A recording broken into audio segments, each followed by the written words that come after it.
आज मैं दिल्ली सल्तनत के इतिहास का परिज्ञान कराने वाले सोर्सेस की चर्चा करूंगा, जिन ग्रंथों द्वारा या जिन इतिहासकारों के पुस्तकों द्वारा हमें दिल्ली सल्तनत के सुल्तानों के बारे में जानकारी मिलती है और वो प्राथमिक स्रोत के रूप में इस्तेमाल किए जाते हैं। वास्तव में जो तत्कालीन और समकालीन लेखन है उसी का आधार बनाकर बाद के इतिहासकारों ने बहुत कुछ उस पर लिखा है।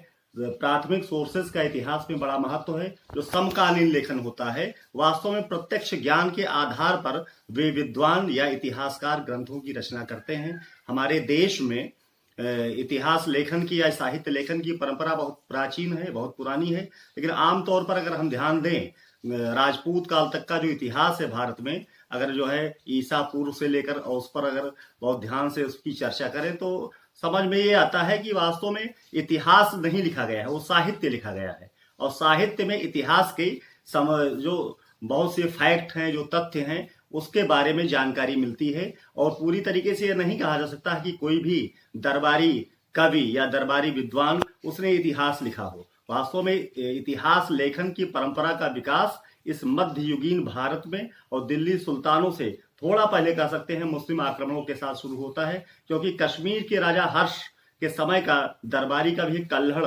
मानते हैं कि उसकी जो राज तरंगिणी है, दरबारी कवि था, पोएट था, उसकी राज तरंगिणी को मानते हैं कि वास्तव में पहला ऐतिहासिक ग्रंथ है। वह पहला व्यक्ति है जो इतिहास लिखने के क्रम में बैठा था और उसी से इतिहास लेखन की परंपरा भारत में प्रारंभ होती है। मुस्लिम आक्रमणों की बात करें अगर, कि भारत में मुस्लिम आक्रमण जिस तरीके से प्रारंभ हुए, जैसे 11वीं शताब्दी में महमूद गजनवी के समय में अलबरूनी ख्वारिज़्म से आया था, उसने तारीख उल हिंद नामक पुस्तक लिखी थी। उससे महमूद गजनवी के समय के भारत के बारे में बहुत कुछ जानकारी मिलती है। तो इसी तरीके से कई एक और हैं चचनामा, मोहम्मद बिन कासिम अरब आक्रमण के समय जो है और सिंध का इतिहास उसने लिखा है, अरब आक्रमण से पहले और बाद का। तो चचनामा में मोहम्मद बिन कासिम के आक्रमण का, यानी कि 7वीं शताब्दी के पूर्वार्ध के आसपास का इतिहास चचनामा द्वारा ज्ञात होता है। और दिल्ली सुल्तानों के समय का इतिहास अगर हम बात करें तो दो इतिहासकार जो प्रारंभिक समय का इतिहास है लिखने में बड़ी महत्वपूर्ण भूमिका निभाई है और वास्तव में वो एकमात्र सूचना दाता है, उसके अलावा कोई और सूचना नहीं मिलती है। लेकिन उन्होंने जैसे दो नाम लिए जाते हैं, पहला है मिनहाजुस सिराज जिसने तबकाते नासिरी लिखी और दूसरा है तारीख फिरोज शाही का लेखक जियाउद्दीन बरनी। इनके माध्यम से फिरोज शाह तक के इतिहास के बारे में जानकारी मिलती है। लेकिन इनकी एक दिक्कत इनके साथ यह है क्योंकि दरबारी लोग हैं तो चीजों को बढ़ा चढ़ाकर, जैसे शासकों की उपलब्धियों को, क्योंकि मुस्लिम काल है और सुल्तानों के प्रति जो भय है दिल्ली के शासकों के प्रति, वो कहीं न कहीं इनके लेखन में दिखाई पड़ता है और उस प्रतिबद्धता का निर्वाह वो अपने लेखन में करते हैं। चर्चा भी की जाती है, जो प्राचीन भारत के इतिहास को लोग पढ़ते हैं या मध्यकालीन भारत के इतिहास को, दरबारी लेखकों को पाश्चात्य इतिहासकार जब पढ़ते हैं तो भड़क उठते हैं, कहते हैं कि इनके जिस तरीके से इनके इतिहासकारों ने, साहित्यकारों ने जिस तरीके से अपने शासकों के बारे में वर्णन किया, जैसे युद्धों के बारे में, उनके शासनकाल के बारे में बताना शुरू करेंगे तो बताएंगे इनके शासनकाल 1,000 वर्ष के होते थे। संभव ही नहीं, असंभव चीज लगती है। ऐसे इनके आकार प्रकार योद्धाओं के और शासकों के बताएंगे 12-12 फीट का आदमी होता था। तो पश्चिमी इतिहासकार कहता है तो बिल्कुल इम्प्रैक्टिकल चीज है, ये मानने वाली बात ही नहीं कि इतना लंबा आदमी हो सकता है। कहते हैं कि इतना बड़ा इंसान होता था कि उसके कान से महिलाएं अनाज सूप की तरह, सूप का इस्तेमाल कर सकते, सूप के रूप में प्रयोग कर सकती थी अनाज पछोड़ने के लिए। तो इस तरीके की कमेंट जो है एल्फिंस्टन, विंसेंट स्मिथ, लेनपूल जैसे जो पश्चिमी इतिहासकार हैं, जिन्होंने बड़ी निष्पक्षता से, वास्तव में दरअसल कहीं न कहीं बायस्ड हो जाता है इतिहासकार अपने शासक के प्रति, अपने धर्म के प्रति, अपनी व्यवस्था के प्रति, जिस एनवायरमेंट में वो रहता है। कहा भी जाता है कि यदि किसी शासक के बारे में, किसी व्यक्ति के बारे में, किसी साम्राज्य के बारे में, किसी व्यवस्था के बारे में इतिहास लिखना है तो उसके चले जाने के 30 साल बाद लिखा जाए, क्योंकि उस समय तक जो उसकी जो बुराइयां हैं या अच्छाइयां हैं वो वही बचती हैं। जो अगर कहीं इन्वॉल्वमेंट होगा तो प्रिजुडिस हो जाएगा, जो लेखक है वो कहीं ना कहीं प्रिजुडिस हो जाएगा, वो अपनी प्रतिबद्धता उस शासक के प्रति, उस व्यवस्था के प्रति जब लंबा समय बीत जाता है तो उसके बाद अगर कुछ लिखा जाता है तो कहीं ना कहीं वो पूर्वाग्रह विहीन होता है। तो इस तरीके से अगर हम बात करें तो एक इतिहासकार है, विदेशी है, हसन निजामी, जैसे ताजुल मासिर लिखा है, इसने 1192 से 1238 कुतुबुद्दीन ऐबक और इल्तुतमिश के प्रारंभिक जीवन के बारे में समकालीन लेखक है, ये कंटेम्परेरी है, क्योंकि अपने समय में वो देख रहा है। दूसरे से सुनी हुई बातें और प्रत्यक्ष ज्ञान दोनों में अंतर होता है। जो इमीडिएट ज्ञान है कि अगर हम इस युग में बैठे हैं, अगर अपने समय के बारे में कुछ लिखेंगे तो हमारा ज्ञान फर्स्ट हैंड होगा, जिसको इतिहास में मानते हैं प्राइमरी सोर्स है। उसके द्वारा जो इतिहास लिखा गया है, उसको माध्यम बना के जो इतिहास लिया गया है, तो जो है वो द्वितीय सोर्स माना जाता है। एक चीज और, इन ग्रंथों के अलावा भी विदेशी यात्रियों के जो वृत्तांत है वो भी महत्वपूर्ण है। इब्न बतूता जिसे जो बाहर मोरक्को निवासी तत्कालीन दिल्ली सुल्तानों के समय में भारत आए थे, तो उन्होंने जो लिखा है वो भी एक यात्रा वृत्तांत के रूप में ही लिखा है।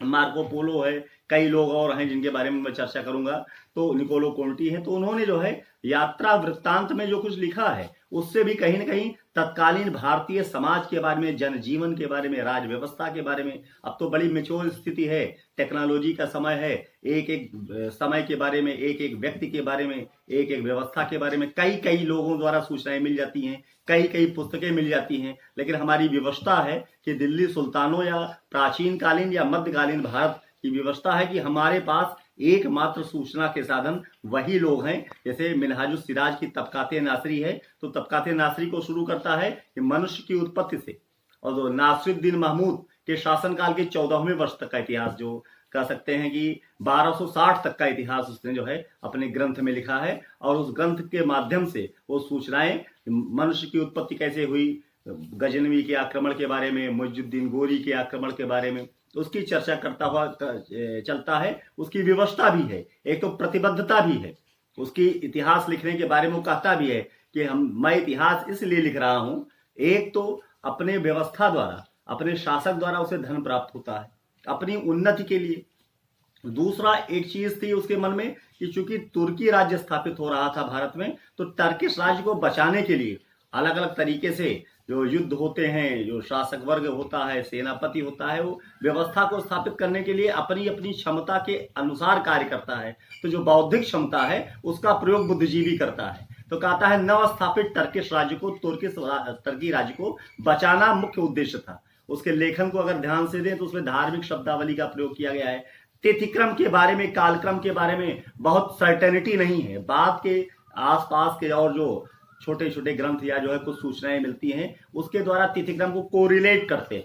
हम कह नहीं सकते हैं, कई बार सूचनाओं की पुनरावृत्ति कर देता है, लिखते लिखते वो भूल जाता है कि इसको मैंने पहले लिखा है। फिर दूसरा जो ग्रंथ लिखा है तारीख फिरोज शाही, उसका लेखक जो है जियाउद्दीन बरनी।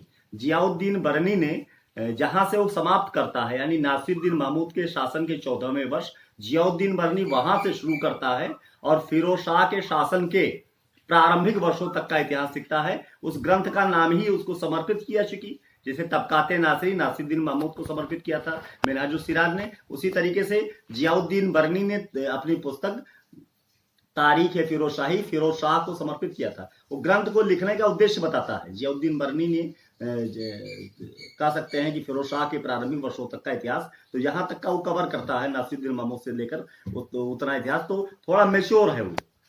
आप कह सकते हैं कि नासिरुद्दीन महमूद से इससे जो है आपके मिनहाजुस सिराज से, तबकाते नासिर से ज्यादा अच्छा मेच्योर लेखन उसने किया है। ज्यादा इतिहास के प्रति उसका जो दृष्टिकोण है बहुत स्पष्ट दिखाई पड़ता है। तो कहता है वो अपना ग्रंथ का उद्देश्य, लेखन का उद्देश्य बताता है। कहता है कि मैं मोहम्मद बिन तुगलक के दरबार में लंबे समय तक नदीम था, 17 वर्ष तक नदीम, यानी उसके बगल में बैठता था। नदीम शब्द का अर्थ होता जिंदा दिल साथी, बड़ा करीबी था मोहम्मद बिन तुगलक से, लेकिन वो असहमत रहता था। वो कहता था मुझे समझ में नहीं आता कि किसी व्यक्ति को योग्यता के आधार पर मोहम्मद बिन तुगलक ऊंची कुर्सी पर क्यों बैठा देता है। मैं बात समझ नहीं पाता हूं कि इस तरीके का व्यवहार, चूंकि सत्ता जो है सुरक्षित वर्ग का अधिकार है, पढ़े लिखे लोगों का अधिकार है, संपन्न लोगों का अधिकार है, सामंतों और सूबेदारों का अधिकार है। इसको जो है ये क्यों जो है योग्यता का आधार बनाकर, तो असहज फील करता था, बड़ा घुटन महसूस करता था। वो कहता है कि मेरी हिम्मत नहीं थी कि मोहम्मद बिन तुगलक के सामने अपना प्रतिवाद करूं या अपना पक्ष रखूं। इसलिए वो जो है फिरोज शाह से उसके विचार चूंकि बहुत मिलते जुलते थे, इस वजह से वो ग्रंथ लिखता फिरोज शाह के समय में है और फिरोज शाह को ही समर्पित कर देता है। इसीलिए उस ग्रंथ का नाम है तारीख फिरोज शाही। एक ग्रंथ उसने और लिखा है फतवा जहांदारी, जिसमें भी वो अनैतिहासिक ग्रंथ माना जाता है। भारत पर पश्चिमोत्तर सीमा से महमूद गजनवी का जो जिस तरीके से आक्रमण हो उस समय की चर्चा करता है, लेकिन उसको हम कोई हिस्टोरिकल जो है ग्रंथ नहीं, ऐतिहासिक ग्रंथ नहीं मानते हैं, और उसको 14वीं शताब्दी में लिखा गया। इसमें विधि संग्रह, राजनीति के संबंध में उसके अपने व्यक्तिगत विचार, उसको हम कोई फैक्चुअल या तथ्यात्मक रूप में उसका प्रयोग हम नहीं कर सकते हैं। लेकिन जो उसका तारीख है फिरोजशाही है, वो हिस्टोरिकल ग्रंथ है, और फिरोज शाह तक के इतिहास के बारे में एक परफेक्ट सूचना, यानी कि एकमात्र सूचना देने वाला व्यक्ति जियाउद्दीन बरनी है, तारीख फिरोजशाही के माध्यम से। उसी के द्वारा, उसी ग्रंथ के आधार पर बाद में बहुत से ग्रंथ लिखे गए, उसका विश्लेषण किया गया, वो दूसरी बात है। फिर एक साहित्यिक इतिहासकार है ख्वाजा अबुल बक्र इसामी, जिनकी पुस्तक है फुतू उस सलातीन, इन्होंने 1349 में पूरी की। ये गजनवी मोहम्मद तुगलक का काव्यात्मक, गजनवी वंश का मोहम्मद तुगलक से मोहम्मद बिन तुगलक तक का एक काव्यात्मक इतिहास जो है, उसको पोएटिक अंदाज में इन्होंने फुतू उस सलातीन नामक पुस्तक में लिखा है, ख्वाजा अबू बक्र इसामी ने। फिर एक यात्रा वृत्तांत है जो बड़ा महत्वपूर्ण है। ये काजी के पद पर थे मोहम्मद बिन तुगलक में के समय में, और ये 1325 में से 42 तक, 1325 से 42 तक भारत में रहा। इसका नाम था इब्न बतूता, ये मोरक्को मूरिश था। ऐसे ही लिखी थी किताबुर रहला। काजी के पद पर नियुक्त होने का अर्थ आप समझ सकते हैं कि सत्ता के बड़े करीब था, और बहुत अच्छी अच्छी सूचनाएं दी हैं, बड़े जो है विद्वत्ता पूर्वक उसने बहुत सी बातें बताई। जैसे एक बड़ी महत्वपूर्ण बात वो करता है, वो दिल्ली सुल्तानों की जब सूची देता है तो कुतुबुद्दीन ऐबक से नहीं शुरू करता है। इल्तुतमिश कहता है कि वास्तव में सर्टिफाइड और रिकग्निशन किसी को मिली थी तो इल्तुतमिश को मिली थी, इसलिए इल्तुतमिश दिल्ली का प्रथम सुल्तान था। कुतुबुद्दीन ऐबक जो है उसको मान्यता नहीं मिली थी। तो एक बहुत बड़ा जो है उसने जो है थॉट ये स्थापित किया, और इस पर चर्चा होती है, प्रश्न पूछे जाते हैं, पाठ्यक्रम का हिस्सा भी है कि दिल्ली का वास्तविक संस्थापक कौन था। तो इस तरीके से तर्क वितर्क इतिहासकारों में एक चर्चा वो छेड़ कर गया। तो यात्रा वृत्तांत है किताबुर रहला, लेकिन मोहम्मद बिन तुगलक के समय तक का इतिहास उसने बहुत प्रत्यक्ष ज्ञान होने की वजह से बहुत स्पष्ट रूप से लिखा है। फिर एक पुस्तक है फिरोज शाह का दरबारी था, शम्स से सिराज अफीफ। इस पुस्तक का भी नाम है तारीख फिरोजशाही, और इसमें जो है 1398 में तैमूर के जाने के बाद वो आगे और पीछे का इतिहास लिखा है। तो उससे भी बहुत बड़ी सूचनाएं मिलती हैं। पुस्तक का नाम ही है तारीख फिरोजशाही, तो फिरोज शाह को वो फोकस करता है। ऐसे एक पुस्तक है याहिया बिन अहमद की तारीख मुबारक शाही। तारीख मुबारक शाही का लेखक है याहिया बिन अहमद, और इसने सैयद वंश का इतिहास बहुत डिटेल में लिखा है। ऐसे ही एक पुस्तक का लेखक है अहमद यादगार, तारीख सलातीन अफगाना, यानी लोदी पसूर वंश का, यानी अफगानों का इतिहास इसने जो है अहमद यादगार ने अपनी पुस्तक तारीख सलातीन अफगाना में लिखा है।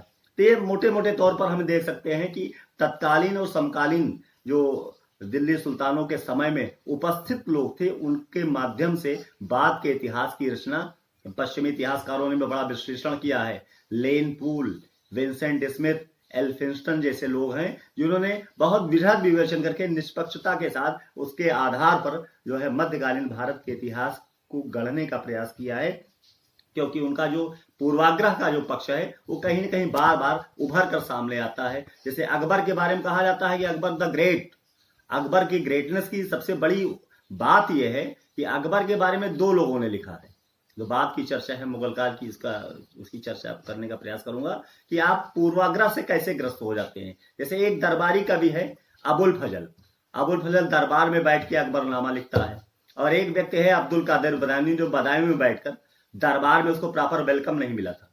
शेख मुबारक के पुत्रों में है, शेख मुबारक बहुत बड़ा विद्वान था, उसके पुत्रों में दो जो फैजी और अबुल फजल को बड़ा स्थान मिला था, लेकिन उसका ही शिष्य वो भी था अब्दुल कादिर बदायूनी, लेकिन अकबर के दरबार में उसको प्रॉपर वेलकम नहीं मिला था।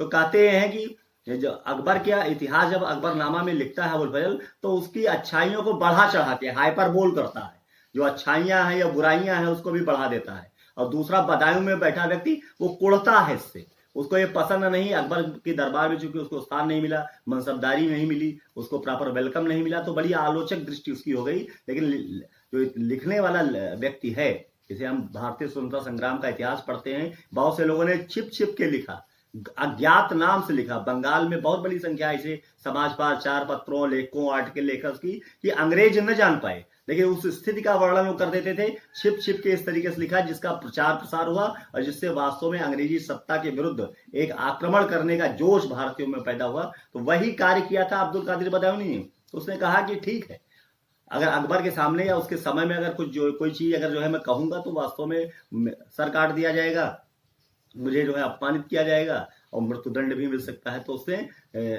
अपनी रचना जो है मुंतखब तवारीख रचना लिखी कि बाद में जब लोग पढ़ेंगे तो जानेंगे कि अकबर कितना बुरा आदमी था या कितना उसका विश्लेषण करेंगे। तो दो इतिहासकार ऐसे हैं, अकबर के बारे में अधिकतम सूचनाएं उसके 50 वर्षों के शासनकाल की इसलिए मिल पाती है कि दो इतिहासकार ऐसे हैं, एक पूरी तरीके से उन पर आश्रित है और उसकी प्रशंसा करता है, और दूसरा आलोचक है, वो घोर आलोचक है। वो आलोचना का पक्ष उसका इतना प्रबल है कि उसकी अच्छाइयां भी उसको बुराइयां दिखाई पड़ती हैं बदायूनी के सामने, और अबुल फजल को बुराइयां भी अच्छाइयां दिखाई पड़ती है। तो जो दोनों की जब कंपैरेटिव स्टडी करता है, तुलनात्मक अध्ययन करता है भारत का या विदेशी इतिहासकार, तो बीच का रास्ता निकालता है कि अकबर न तो इतना अच्छा रहा होगा न इतना बुरा, लेकिन इतना परफेक्ट लेखन इन दोनों का है। इसके माध्यम से अकबर के बारे में अधिकतम सूचनाएं मिल जाती हैं। तो विदेशी इतिहासकारों की यात्रा वृत्तांत के बारे में चर्चा करें तो अबुल फजल इसमें अलबरूनी फारिस से आया था, जिसकी चर्चा मैंने की, तारीख उल हिंद की रचना की थी।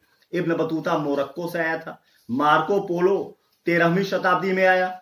अब्दुल रज्जाक 1442-43 में ईरानी राजदूत था, विजयनगर सम्राट के दरबार में आया।